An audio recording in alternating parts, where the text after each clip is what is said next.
1973, he compiled an outstanding record against top middleweight contenders like Willie Monroe.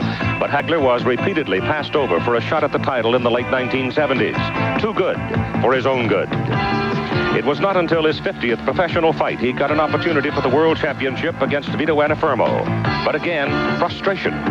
Most people thought Hagler had won the fight, but it was scored a draw, and Vito kept the crown. When Hagler got his second opportunity, he took no chances, destroying Alan Metter in the course of 3 bloody rounds before a hostile British crowd, and won the World Middleweight Championship. He has defended the title 3 times since then, scored 3 straight knockouts, the most recent, Mustafa Hamsho, last October. Now Marvin Hagler is in line for a series of super fights, with the 3 young stars moving up from the welterweight division. Present plans call for a summer defense against former WBA champion Thomas Hearns. Then possibly a fall defense against 3-time champion Wilfred Benitez. And then perhaps the biggest payday of all, against Sugar Ray Leonard. But all that is down the road. Today, he makes the 4th defense of his undisputed world title against Caveman Lee, 25-year-old middleweight, whose record of 20 knockouts and 21 wins tells you he has at least a puncher's chance against the champion. So, live from Atlantic City, Marvin Hagler defending, Caveman Lee challenging for the undisputed middleweight championship of the world on ABC's Wide World of Sports. Defend his championship in the middleweight division against Caveman Lee, and you'll see it live. Hello again, everybody. I'm Keith Jackson. And for Caveman Lee, his given name is William, got the name Caveman, inherited really because he used to wear a lot of hair when he was a Boy Scout. But this is a relatively unexpected opportunity. The champion Marvin Hagler expected to defend his middleweight title in San Remo, Italy against Mickey Goodwin. But Goodwin in training hurt his left hand. And because Lee and Goodwin are stablemates in Emanuel Stewart's boxing program in Detroit, it was relatively easy to effect the change, and so here is Caveman Lee with a great opportunity. And this arrangement between promoter Bob Arum and Emanuel Stewart is also supposed to include a match between the champion Hagler, you see him here live in his dressing room, against Thomas Hearns later this year. Marvin Hagler is honed for this fight.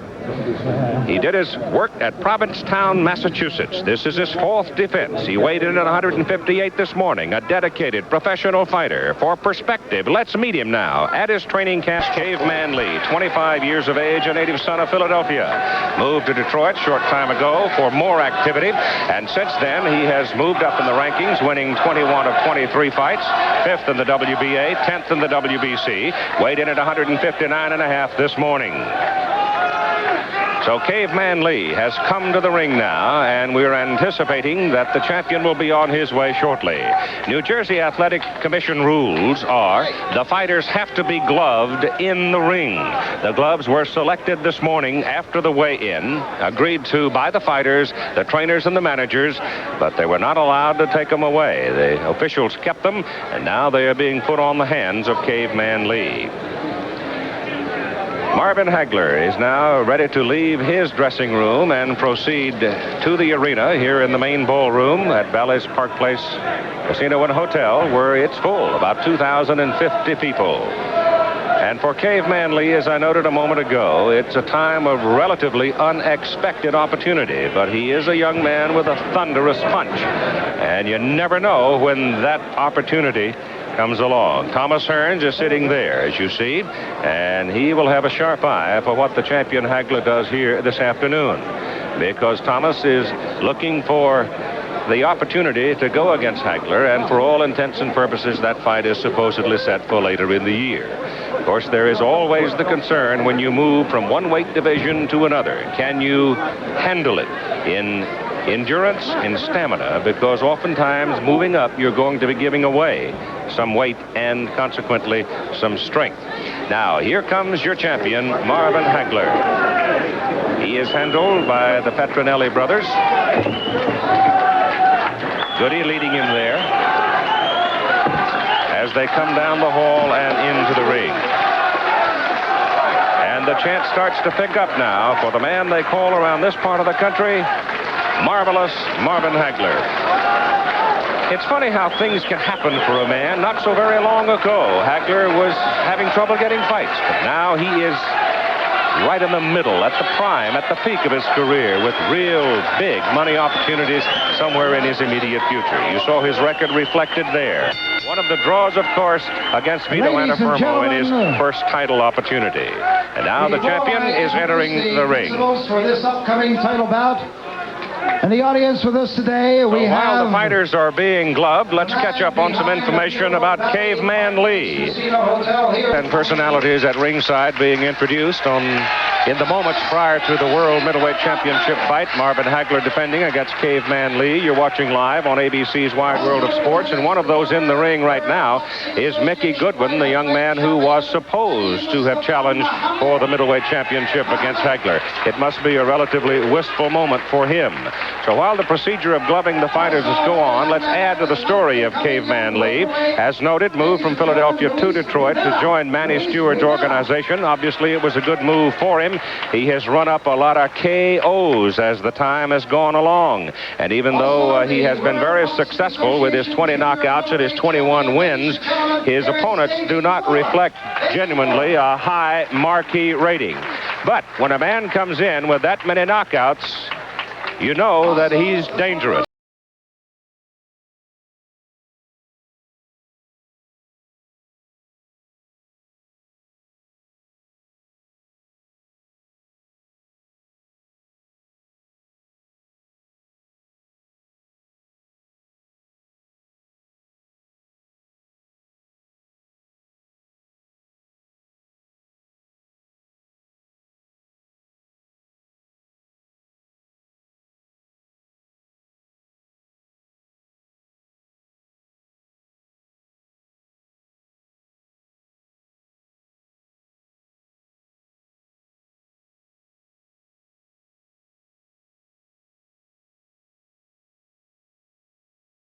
For this 25-year-old, it's really just a matter of right time, right place for him.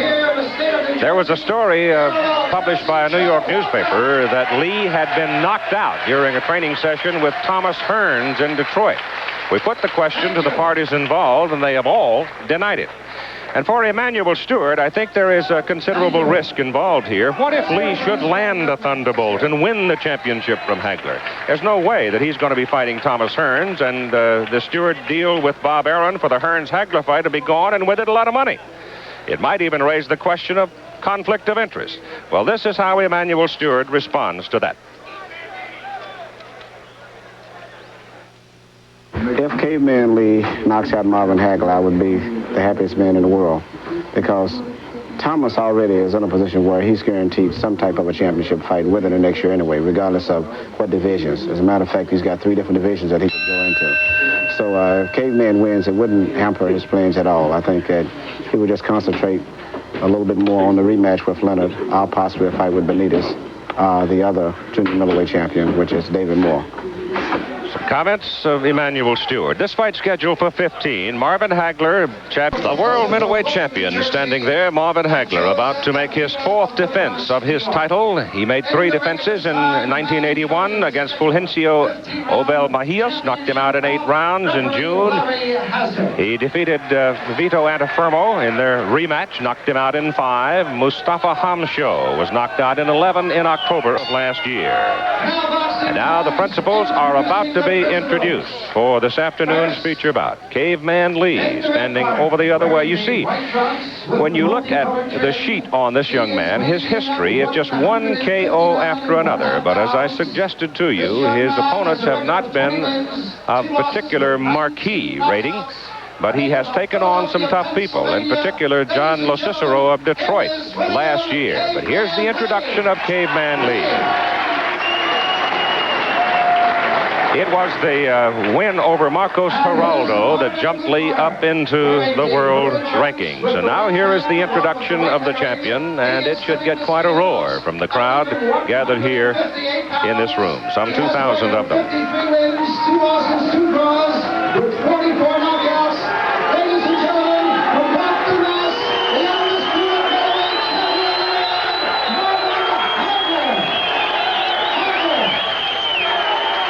At the peak of his career right now and hopeful that everything can be worked out. Here are the instructions from the referee, Larry Hazard. As the tail of the tape shows here, Hagler gives away an inch in reach. He gives away 1.5 pounds in weight. He gets 2 inches in reach, giving away 1 in height. The age is 29 for Hagler and 25 for Lee. Do you have any questions? Shake hands. So that formality is concluded. The judges are Paul Cavalieri, Joe Cortez, and Joe Santerpia. The referee, Hazard. And remember, Larry Hazard does not have a ballot. The judges will do all the balloting. And we're ready to go. The World Middleweight Championship on the line. Marvin Hagler defending against Caveman Lee, a consolidation of the rules between the WBA and the WBC. The champion is a left-hander. Lee can go both ways. And the indication to us from the Lee camp was that he would try to come strong and try at the very beginning to upset the tempo of the champion. And he just scored with a good left hook to the side of the head of Marvin Hagler here in the early going.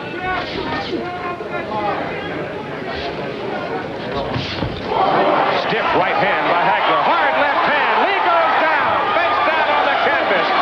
It was a left and a right and a left. And Lee's in trouble.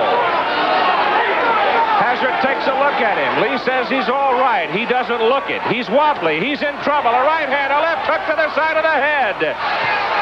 And he is in serious trouble.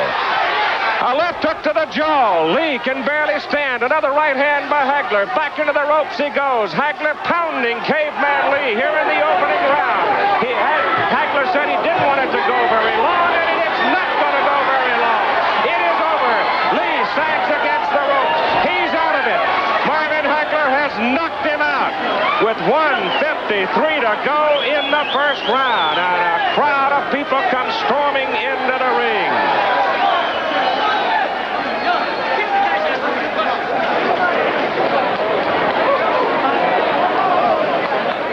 It took 1 minute and 7 seconds for Marvin Hagler to knock out Caveman Lee, and he has lifted onto the shoulders of the Petronelli brothers, Goody and Pat. A devastating performance by a man who has been particularly effective since he got his first title opportunity. And since that time, he has just been a dynamite performer. After the draw with Anafermo, he came back to destroy Minter before the hostile crowd in London. And today, it was all Hagler. There was a left hook thrown by Caveman Lee that caught the champion on the side of the head in the first 15 seconds. And then the champion laced him with a hard right hand. Then he lunged across the ring, and he ripped him with a right and another left. And from that point on, Lee was never to shake it. He went down on his face, got up, but it was obvious that he was terribly unsteady. Larry Hazard let it go. Another angle of the first knockdown. You can see the lunge across the ring by the champion Hagler, and that left hook ripped to the chin, and for all intents and purposes, the fight was over right there. You see the hard right hand, and this is the finish right here. Here's the end of the fight coming up, because at this juncture, Lee did not really know where he was. Hagler had him stunned from the first knockdown, and at this point, it was a matter of when he was going to go. And under the fusillade of punches delivered by Marvin Hagler, Lee sags down against the ropes, and the referee, Larry Hazard, will step in to stop it before the man is injured. You can see that the will to fight in Caveman Lee's case is gone right here. He is looking for some place to hide, literally to regain his senses. But there is no place to go as Hagler pursued him across the ring and just continued to pummel him until finally he was down and the fight was stopped at 1:06 of the opening round. The World Boxing Association presented to him by... So it was a moment of despair, I'm sure, as you look at Caveman Lee as Hagler keeps his championship. The champion now is trying to make his way through the crowd of well-wishers and come down and join us here at ringside. He scarcely got warmed up. 1:06 of the first round, a devastating knockout of William Caveman Lee. here in Atlantic City. And so he continues to look on toward the future, a future that is supposed to include Thomas Hearns and perhaps Benitez, and even more dramatically, perhaps Sugar Ray Leonard. That is the fight that I think much of the world would like to see happen. But there are some arrangements to be made with that one before it can be finalized. Mike Traynor has said that he will make no commitment until he is assured sufficient amounts of money have been committed to it. But it was truly just destructive performance by Marvin Hagler. So here comes the champ over here to sit down and have a visit. Hi, champion, how are you?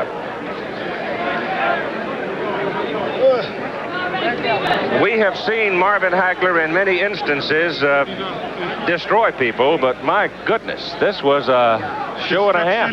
And destroy. I told him at the press conference, I'm mean and lean. I'm looking forward to Tommy Hearns as my next opponent. And then hopefully from there, maybe the Sugar Man will come out. That's what I'm looking for. Right now, I want to give him an official challenge after I finish with Hearns. I'm hoping that maybe even if it's a non-title fight, some way if WBC and WBA approve of it, and he can name his own price. Marvin, you had said earlier that you thought Manny Stewart and Thomas Hearns might be doing a little scouting today. You didn't want to give him too much. I didn't want to give him nothing. You know it. And they were scouting. You know, I didn't believe too much about that Mickey Goodwin thing, but this was a better opponent for me to get ready for Hearns, a very serious contender, and I felt very good. First of all, I'd like to thank God for giving me the courage and the strength, and also to my new baby daughter. Yeah, how about Sorrel that? Monique. Oh, that's terrific. For you, we had a picture of her and had a chance to see her. She's beautiful. Let's take a look at the first knockdown. Give you a chance to see it, Marvin. I was very sharp. I felt very good. I trained very hard down the Provincetown end. I had a lot of potent punch on that. And once I had him hurt, I wasn't going to let him back off the hook. He seemed to sting you a little bit, though, in the first 15 seconds. Well, I like that. I wanted him to come to fight. I expected that. I had three top sparring partners down there with me that got me in the type of shape that I'm in and the quickness. And that was down in my Provincetown training camp. Here's the finish of it now. We'll have a chance to see the fight stopped as a result of literally punishing the man. I was glad that they stopped it right there because there was no way I was going to stop him. This man's in there to take something away from me. I was glad that I opened up very good here at the Atlantic City here because I've never been here before, and I just couldn't leave it to the judges. Marvin, I know, and of course, we've been friends a long time. You waited a long time for your chance. You waited 50 fights to get a chance to fight for the title, and I know you are proud, and you're going to be a tough guy to take it away from. I'm happy, but I'm not satisfied. And I got a lot of work to do, and I'm hoping that I can fight all the champions out there to show them where I belong in the standards of the world, and then hopefully from there, maybe to retire or whatever. But I want to fight Benitez and the Durans and the Leonards and the Hearns just to show that my true ability, that I am a true champion. Marvin Hagler, congratulations and best of luck to you. Thank you. Hello, baby. All right, coming home. Marvin Hagler retains his middleweight championship of the world, knocking out Caveman Lee 106 first round here in Atlantic City. Keith Jackson, now let's return to... Champion in Cambodia, man. We're going back. You're the champion in Cambodia. You know what? You're not good. You're not able. You're not qualified. I'm going to prove that. That's right. I'm not scaring you. I'm going to prove it. Because I'm going to show you who the master is. You got me. All right, they'll be going at each other inside the ring later on NBC Sports. Pretty face. It didn't stay this pretty by being beat up. I'll just work your body. Yeah, I'm going to work your head. I'm going to work your head. You can have my body. I'm going to work your head. And then when I work your body, you're going to wish I was working your head again. That's right, brother. Well, low-key...